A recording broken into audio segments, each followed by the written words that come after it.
name's Jack Carson. I'm from Pittsburgh, Pennsylvania. Go Steelers.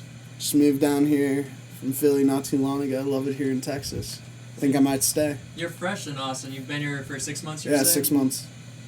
What do you think so far?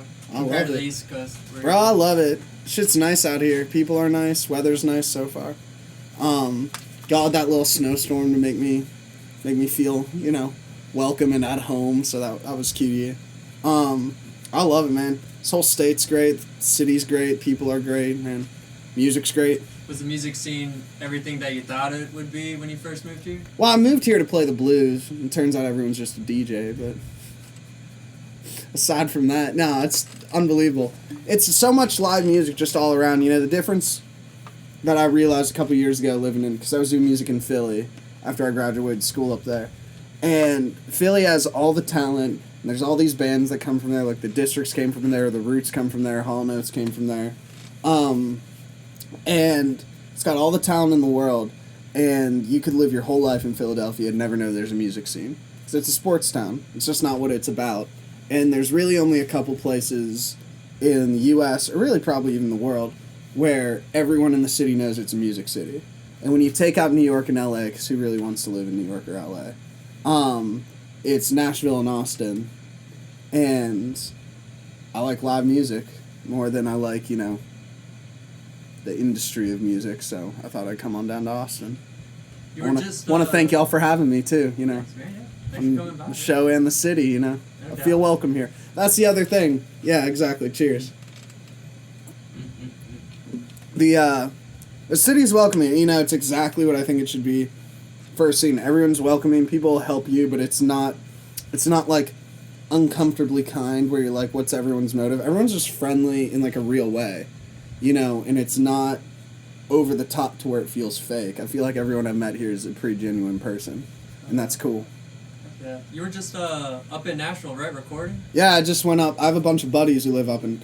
Ironically, I didn't go to Nashville, but one of my best friends from Philly, we were in school together, and I was his guitarist for a year right after we graduated. He's a country guy named Vinny Paolizzi. He decided to move to Nashville 3 years ago, and then my best friends from Pittsburgh, who I played in a band with together when we were in high school, moved to Nashville 2 years ago. And so they've been there for a little bit, doing the whole Nashville things. Both seems like they're kind of maybe getting some shots and stuff like that, which is really cool. But when I was coming down here, I crashed with the one guy's from Pittsburgh. The band's called November Blue. Great band. You'll hear about them soon enough, I'm sure. But I stayed with them for a week, and we recorded a new EP of mine called Do Up Daydreams. And so I decided to come back up for another week, and we're recording something new. It doesn't have a name, so if you got one, you let me know. Right. But yeah, I was just up there for the last 10 days, got back in like yesterday or 2 days. Yeah, 2 days, I don't know. It was a long drive. I'm still a little tired from it, but yeah, I was just up there recording some new songs. Heck yeah. Yeah. Being fresh in Austin, is it tough to find gigs here, or is it... Well, so it's interesting you say that. It's as tough as everywhere, and now that things are more opened up, it's definitely more competitive than when I first got down here. And not everyone was going out, and not everyone was booking, but like the first month and a half I was down here, all I did basically every day was go out and try and find gigs. So I talked to 250 places in the first like month and a half of being down here. And you don't hear back from all of them. Some of them were boarded up, stuff like that, or like just weren't booking, but some of them were interested. And so now that things are more back to normal, and I go to these places and they're like, oh, hey, the one thing I have to get used to is people booking 2-3 months out in advance. It's just a lot of time, and I wasn't used to that, but now I at least have ins at certain places where, like, I can go and play, and I at least know who to talk to, so... it's not easy, but it's not impossible, It's nice. It feels like if you're willing to put in the work, you can play as much as you need, and then hopefully you earn your way up to playing at the places that you hear about even before you move down here. So, what were some of those places? Well, there's Continental and Antone's and shit. I play the blues, so those places are places that you hear about regardless.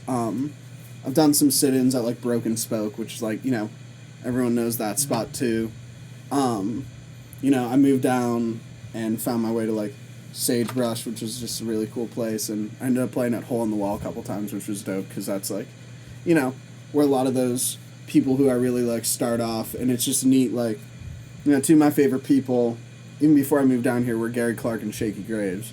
They're both from Austin, and I've been at least inside of the bars that both of them came up playing, so it's like a cool little thing. You know, you do jam at Friends, and someone's like, oh, well, Gary Clark played here when he was 16, and then played a Hole in the Wall, and it's like, oh, well, this is where Shaky Graves played for years, when he, you know, before anyone cared. And it's cool to be in a place with so much, like, history around it, where you know things can kind of happen. Because you know, I feel like everyone is waiting on, you know, their shot to see if they can do it or not. And that's what everyone in music says, is like, if you put in the work and you wait enough and stuff like that, you'll eventually get your shot. Whether it works out or it doesn't isn't guaranteed.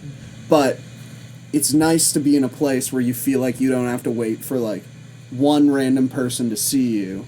Like, even in Philly, which is a great music scene, you're really waiting on, like, am I randomly gonna get on this, you know, fucking playlist or something? Or, like, is someone gonna be in the audience who's like, hey, you know, I'm an A&R, you know, something just random. And here it feels like there's an actual, like, path, you know. But it's also weird because I moved down here in mid-September of the COVID year, and, like, so I don't know what it's like when ACL's around. I don't know what it's like when South by's, you know, they did it online, but, like, I didn't know anyone who watched. No one watched, I didn't right? know Like, that was, yeah. So, like, it's not the same. So, like, I'm curious to see what it will be like, you know, 1 year in, and I'm kind of, like, got my feet wet and I'm a little more established, but, like, you know, I'm just playing wherever people let me play at this point, you know. I'm not broke yet, so that's always a plus. No doubt. Right, yeah. Music. Oh, yeah, so actual musicians-wise, like, just guitarists, it was Gary Clark's one of my favorites. Jack White was one of my favorites for the longest time. Probably my favorite for the longest time. And then his, like, third solo album was just really not great. And it kind of, I, like, stopped listening to him for a while, even though, like, Consolers of the Lonely, like, the Rock on Tours album is one of my favorite albums of all time. Elephant's such a good album, but, so both of them, when I was older, like, into college, I got into B.B. King. I really liked him because he can do basically anything with nothing. And just, like, the little, you know, he's got the BB box. He's, like, 8 notes, and you can become indisputably one of the best guitarists of all time through soul.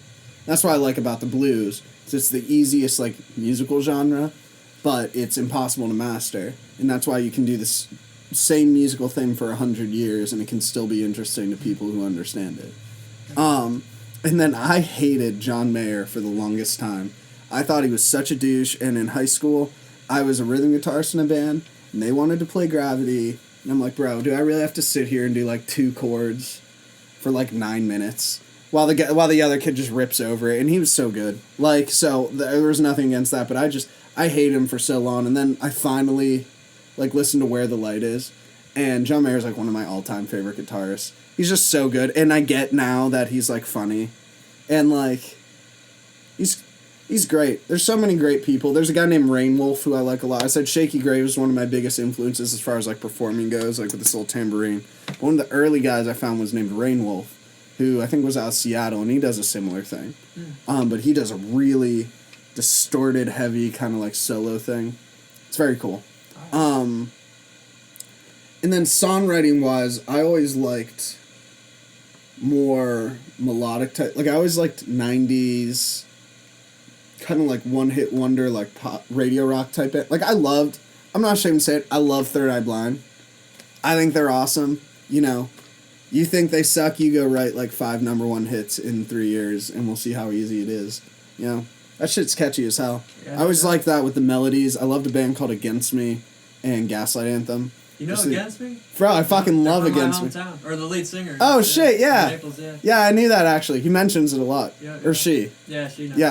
Yeah, she Tom Gables, trans to... Laura Jane Grace. Laura, yeah. Still rock, too. Yeah, they killed The album after that they put out after she transitioned is one of the coolest albums of all their albums. White Cross is my favorite album of theirs, then New Wave, and then probably Transgender Dysphoria Blues.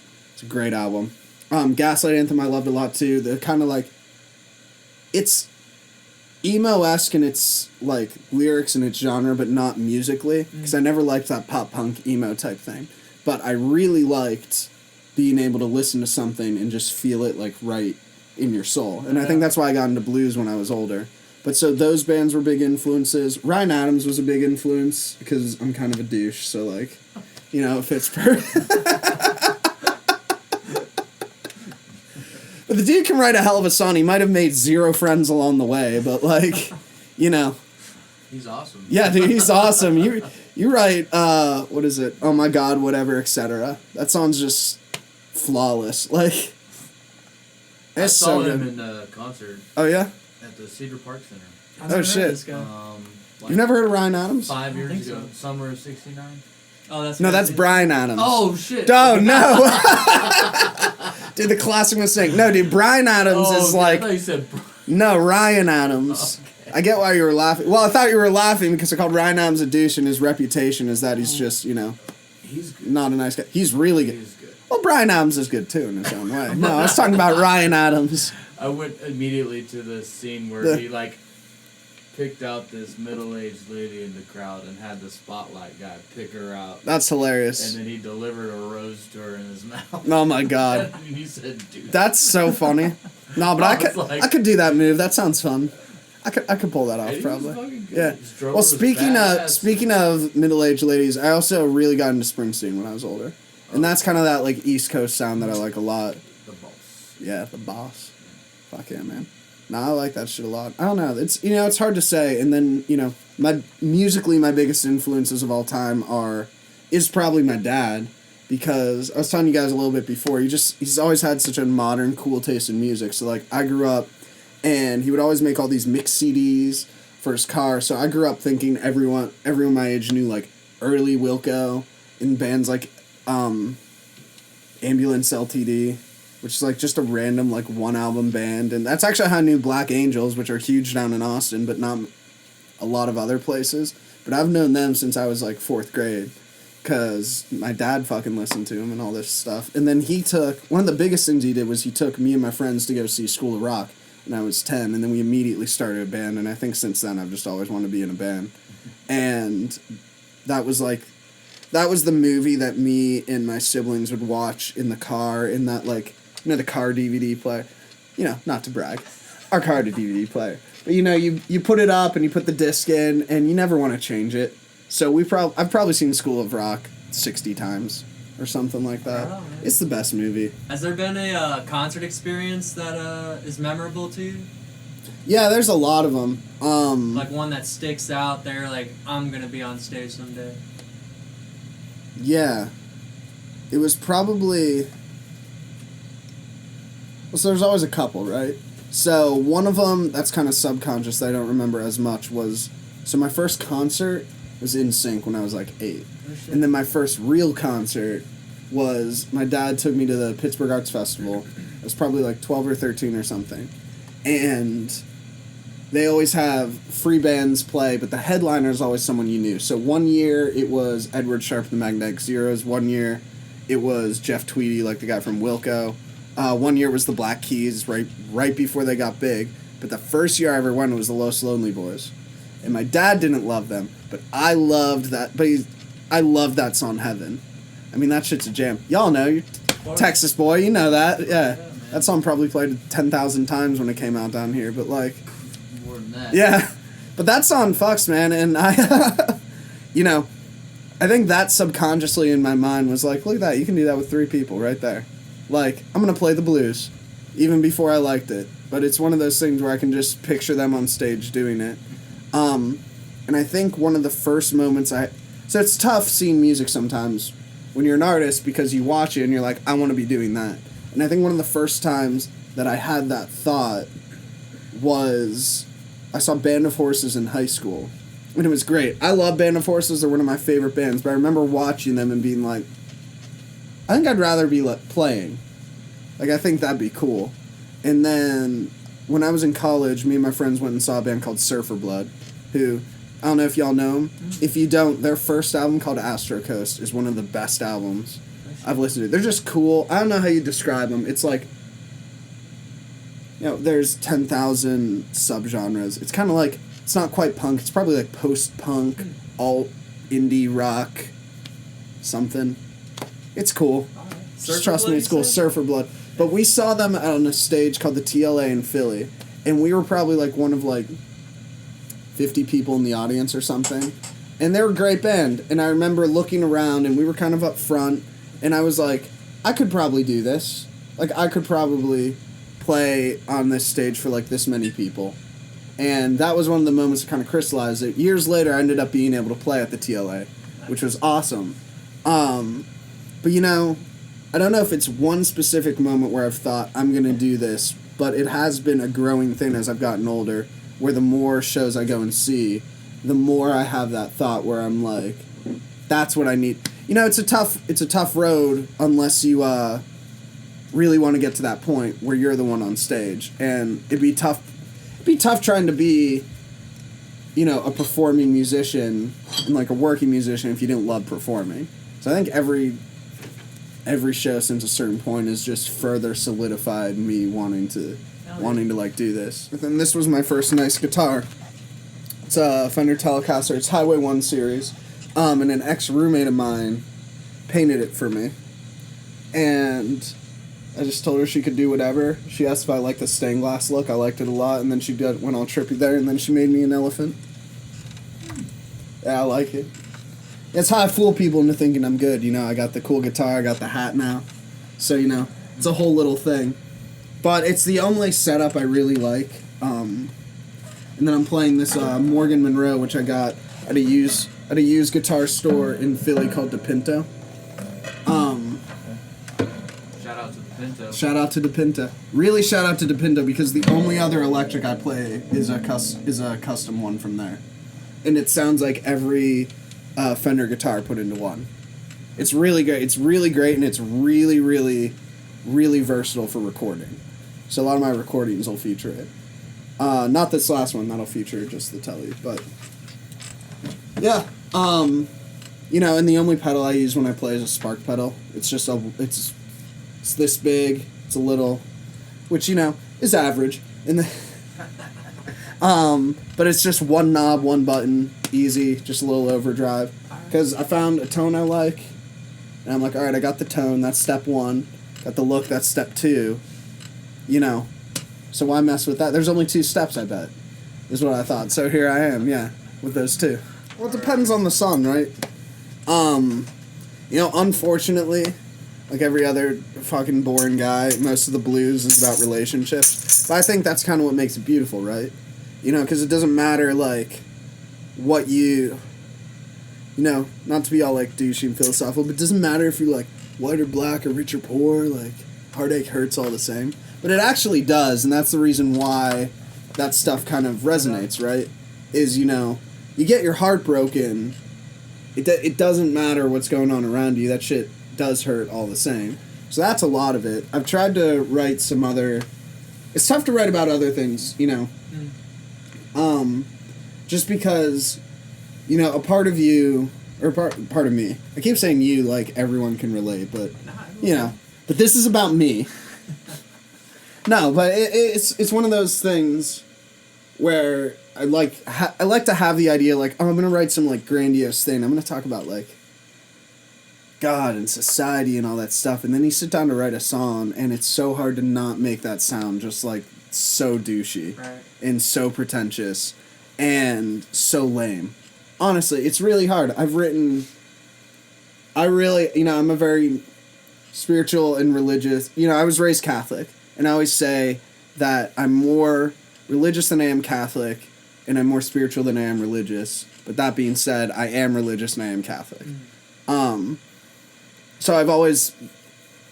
My favorite song has always been Hallelujah, it's Leonard Cohen. I like Jeff Buckley's version a lot. Everyone does a good job at it. Mm-hmm. Just this really beautiful song, and I think it's incredible when you can make a song that, like a secular song, that makes people feel something bigger than them. True. And I've always wanted to write a song like that. And out of all the songs I've written, I've only come close twice.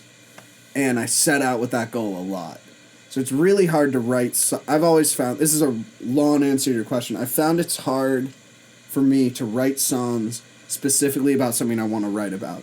The way it happens more often than not is just kind of that, like, John Frusciante talked about it once, where music kind of comes out of, like, an ether, and in a less, like, heroin-y way of saying it, it does kind of just come out of, like, it kind of comes out of you, and you can kind of tap into something as a musician. And more often than not, I don't realize what the song I'm writing is going to be about before I write it. Like, I very rarely sit down, have the lyrics first, and figure it out. You know, all right, what's the next step, what's the next step, what's the next step? A lot of times it'll be music and it'll be a melody, and I'll do a couple takes of me singing stuff over it, and then I'll go back, I'll listen to the words I said, I'll write them all down, I'll start to pick out lines, I'll start to rewrite, and through that process I'll start to realize what kind of song is taking place. And it's funny doing that process, because sometimes you don't think it's about anything, and then it ends up being about something really particular and personal, and it's almost like your subconscious is telling you what the song should be about. And I've also had times where I've written songs that don't apply at all. Like, so for instance, I have a song called Home. It's a really pretty song I wrote for one of my ex-girlfriends. But I wrote it before we broke up, and before anything was wrong, because it wasn't a relationship where there were all these, well, there were red flags, but there weren't these, like, problems that were arising during it. It just kind of, like, ended for kind of grown-up reasons. And I wrote a song called When Love Ain't Enough about it, too. And I wrote her the one on Valentine's Day, and I only wrote half of it, because I couldn't think of anything else. And it's, like, this real sad blues song. And I'm like, why does this sound so sad? Like, it's a love song. And it turns out it wasn't. It was a song that was meant for, 8 months down the line when we were broken up, and the theme of it was like, well, it's not because we didn't love each other, it's because nothing else made sense. But it's kind of like a hopeful song, like, you'll just, I'll take you somewhere else where we can be together, but it's not here. So it's kind of like the gist of the song, and that happens a lot where I've found with me, and I've talked to other musicians who feel the same way, where they'll write a song and it doesn't apply right now, but, it ends up applying to the future. And whether it's something where, like, I don't know if it's some weird, trippy metaphysical, like, pulling out what, like, everything's connected and the future's determined, so you're gonna take that out kind of thing, or if it's you say it so it happens type of thing, or if it's coincidence or what it is. But I will say this, I had a really long, messy relationship from, like, 18 to 22, and it ended for a lot of reasons, but one of the things she said was, I don't think you'll ever be a musician. You say you're going to do it, and you never do anything. Not even going to get into that, that whole thing. But she did cite that as one of the main reasons when she broke up with me. And bullshit or not, I then wrote my first song about her, called Moving Down to Texas, and released it 3 years before I moved down to Texas. So, I don't know if it's related, but it's a fun little meme that me and my friends had before I left. What did you think of Texas before you moved here? I liked it. Growing up, I mean... Oh, what were my thoughts? What do you think this place was? Oh, man, it's just a bunch of hicks, I'll tell you what. Nah, man, it was what it was. Texas is its own thing. I have an aunt and uncle here, and I have some cousins who grew up here, but they grew up in Austin. They're not from, like, Dallas, or, wherever The Rookie was filmed. Solid film, though. I was actually, fun fact, just a quick little side, that was the first movie I watched when I came to Texas, was me and my cousin sat down, and he's like, what do you want to watch? And he had Disney Plus. I'm like, bro, let's watch The Rookie. I'm like, that's Texas, right? He's like, oh, that's Texas. But I always liked it, I had always had this idea of Austin being this great, like, blues capital, with live music, because my uncle, always kind of built it up like that in my head. And he actually owns a restaurant, it's called Wink, great restaurant, it'll be open soon. or reopen soon. All right. But so he was owned a restaurant down here, so they were always kind of like cool alternative people. Texas, always saw it. I'm like, all right, it's the big red counterpart to California. Kind of keeps things in balance. It's its own thing, But I wasn't raised in like, it was maybe a little more of a conservative household. It wasn't like, conservative the way probably Texas people think of it, or like Southerners think of it, or something like that, because we're from the North and stuff like that. So everything, everything's a little different. But so I didn't have this like thought that a lot of people have of like, oh, it's this like crazy gun-filled redneck place. It is gun-filled, but like, hey man, that can be cool. It's whatever you're into, I just kind of thought of it as its own thing, but it was way too far for me to visit because the state's fucking gigantic. And then that didn't dispel me at all when I was driving down here, and I'm like, oh sweet, I'm entering Texas. I must be close. No, man, I wasn't close. What's Texarkana, like 7 hours or some shit? Like, yeah, that's bullshit. I get into the state and then I just have to. It's not even like I'm driving across the state. It's 7 hours to go from like side to side, like Philly to Pittsburgh. It's like 6, kind of. But at least you're going across a state. It's 7 hours to get from like Texarkana to Austin, and where am I? Oh, I'm in the middle. Halfway there. Like, that's bullshit. Like, that's such nonsense. Like, it's crazy how fucking big this state is. And that's really, if I had any thought about Texas, it's huge. And I was right. This place is fucking big. Y'all can find me online. It's Jack with no K. So that's JCWITHNOK. I also released an EP just under Jack Carson because I got sick of people being like, well, I can't find it. I'm like, it's because you don't listen. But you can find it either way. All my music's under Jack with no K. That's the stuff with all the musicians more talented than myself. It's on Spotify, SoundCloud, Apple Music, on your phone, all of them. Title